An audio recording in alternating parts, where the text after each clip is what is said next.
ఎప్పుడు మంచి వాళ్ళకే చెడు జరుగుతుంది అని. నువ్వు ఎప్పుడైనా గొంగళి పురుగును చూసావా బైజామా?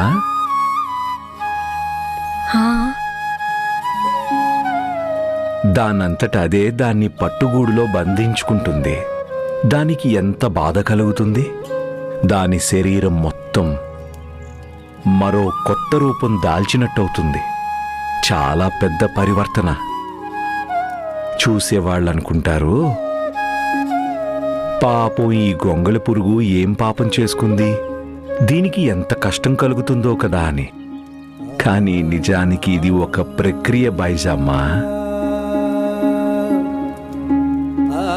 రంగురంగుల అందమైన సీతాకోక చిలుకగా మారే ప్రక్రియ.